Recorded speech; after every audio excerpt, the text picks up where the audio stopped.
So where did the towers go? We assume where they went. But did anyone ever stop to think about that question? One thing about evidence is that it's there, it's truth. The evidence is always the truth. Assumptions are where you get off track. So let's start. Once upon a time, there were two buildings, two towers, and then they went away. Well, third tower and a fourth tower. This is all that was left. This is just that yellow corner of that building, and all that was left. To remind you what was there beforehand, and here's just that little corner is all that was left. This is the dawn of a new age. There exists some technology that can make a building of that size go away. It has the ability to direct energy in such a way to disrupt the molecular bonds. It's also, energy is directed as opposed to being kinetic energy. Kinetic energy like a wrecking ball or a missile or something solid. We're going to go through the data and see that you can eliminate about every kind of kinetic energy weapon.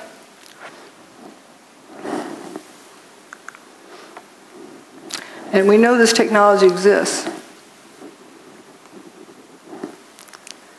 The whole world saw it, even though they were told they saw something else. They saw what happened. And this indeed is a technology that can be used for free energy. It doesn't need to be used for evil purposes.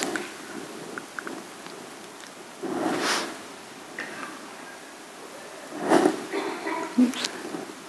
Again, that's all that was left, just a story or two of that. And would you believe it, that 14 people survived in there? So what we're going to learn is that the towers didn't burn up, nor did they slam to the ground, but turned into dust in midair. That's not a collapse, that's dust squirting up.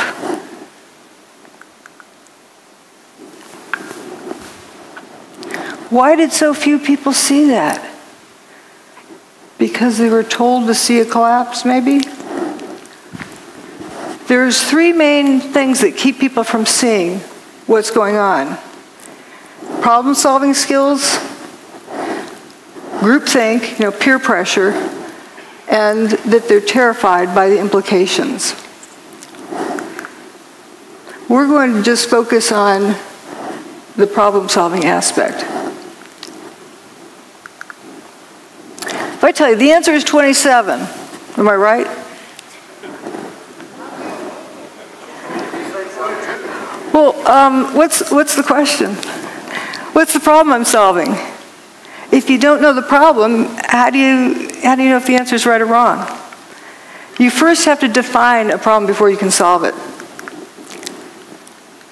And it can be referred to as a syntax error because the order matters. Like when doing this math, are you adding those numbers together first or multiplying these first? You'll end up with a different answer depending on how you group them. The same thing with crime solving or with problem solving. The order matters. So if you start out with a theory, we have thermite or we have bombs or we have airplanes or whatever theory someone has, and they take their pick from this list of things, and then they go cherry picking and searching for the data that's going to support their theory. So in essence, what they've done is determine the problem. But what happens if it was something else that they didn't take into consideration? They'll never get to the right answer. And that actually is one of the key things in a cover-up. You get people arguing about guesses, about assumptions about what the problem is, and they never look at the problem. If you don't look at the problem, you can't solve it. So what they're using is a theory to determine what happened. that's the wrong direction. We have to start out with what happened. You collect data, and the data always tells you what happened. And from that, you determine how it happened. But only after you first establish what happened can you determine how it happened. If you don't know what it is, you can't determine how it happened. For example, look at these beams falling with dust trailing behind them, opaque dust. Let's say you're going to impersonate one of those beams. So you cover yourself with dust and jump off the top of the building. From the ground up, would someone see that dust trailing off of you? No. You need more dust. Okay, let's say you get a couple of armloads of flour and eject it out as you're falling. Can you impersonate this? No, that's opaque dust. It initially blocked out all of the sunlight, 100% of the sunlight, so it was pitch black. It's very dense dust. And you come to the realization that these pieces of material are becoming dust. They're frothing up into dust as they fall. And they didn't hit the ground.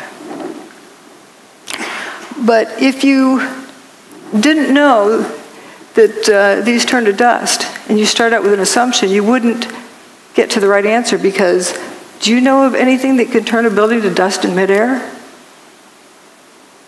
Something turned it to dust in midair. So it's important to first determine what happened, then how it happened, and only then who did it or why they did it. But again, we're just going to focus on what happened. The towers didn't slam to the ground. If they had slammed to the ground, there would be over 1 million tons of debris left stacked up in the ground. That didn't happen. Manhattan would have been flooded. Well, as we'll see, the towers were built in the Hudson River with a dike around them. If you slam 1 million tons of debris down onto the dike, you're going to break it. Didn't happen. And if you slammed 1 million tons of debris to the ground, it's going to make a thud. The seismic signals did not reflect that. Those are the 3 biggest issues, but there's a whole lot of others as well. But we'll focus on those initially. The lack of debris, the fact the bathtub wasn't damaged, and the low seismic recordings. There's all sorts of other things, and toasted cars, of course, is one of the favorite things. And then in the second part, I talk about other pieces of information, other data that shows more about what technology is involved. But remember, you first have to establish what happened. Lack of debris. Again, if over 1 million tons of debris slammed the ground, you'd see a pile of debris left over. All right, you go to work on a nice September morning. And there's Tower 1, there's Tower 2, and you work down here in Bankers Trust. So you're going to go into your office there in Bankers Trust, and then you're going to look out the window and see what you can see. Down here, you look out the window. What's it going to look like?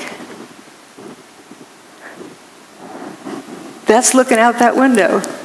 Air-conditioned office, looking across the street, and whoops, where did the building go? This is right after 9/11. Tower 2 is basically missing.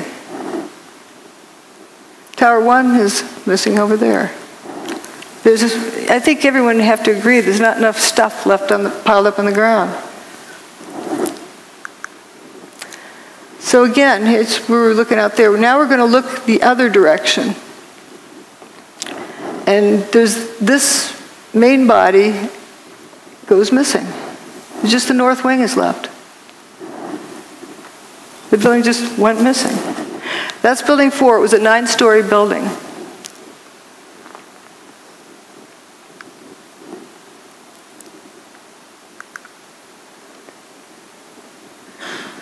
So this is what was there beforehand, and it just basically all went away. And a satellite image shows, all sorts of holes that were in those buildings. The middle part of Building 6 is gone. It looks like a post hole digger cored it out. You have holes over here on Liberty Street. Even some holes in Vesey Street. And notice again that North Wing is remaining, but the main body's gone. And this is Bankers Trust, where you're looking out the window, seeing a non-building across the street. Few people talk about this building. It's a 22-story skyscraper. Well, it would be the tallest building in most small towns. It went away except for that last little corner. And Building 7 over here as well. Every building with the WTC prefix was destroyed that day. So we're going to look at this direction. Now, a lot of people talk about hearing the BBC announce early that Building 7 went away. Well, CNN did the same thing for 1 Liberty Plaza, but it's still there. You just get excited and want to be the first to report. And we're going to go down and look on the ground and see what it looks like down in here. Looking at the front door of Tower 1.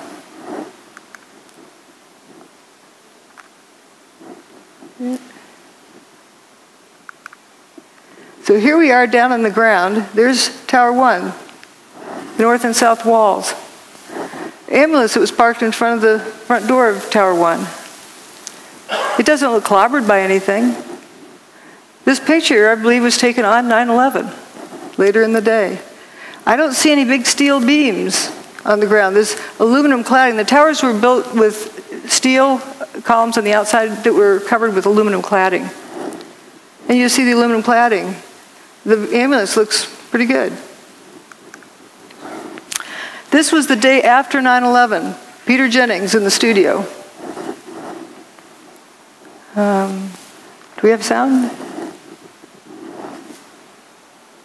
Uh-oh. Well, what Peter Jennings is saying is, George, gone. Oh, yeah. And have you been able to Start again. This is Stephanopoulos is down in Lower Manhattan today. George, I don't know if you heard a little earlier me raise this question, which was actually raised by ABC's Jackie Judd as we look at these areas down below and the video of where the towers used to stand and where is all the rubble gone. And have you been able to, is there any way you can answer that question? I'm sorry, Peter, I didn't get the question. Okay, I apologize.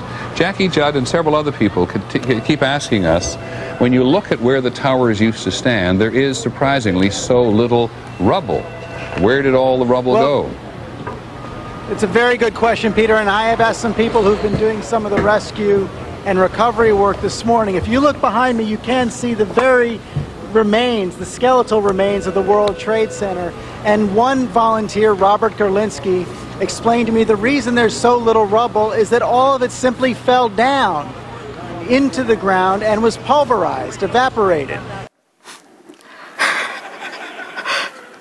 This is vital information. I really feel for George Stephanopoulos. He's got this job telling the world what's going on there, and that's the best he could do. And we humans tend to keep asking questions until we're given an answer. We don't stop to think if the answer makes sense. So what he is telling us is that it's obvious there's a big lack of material there.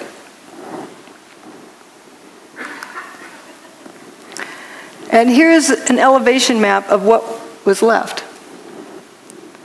And you see Building 4 went missing, the holes in Building 6.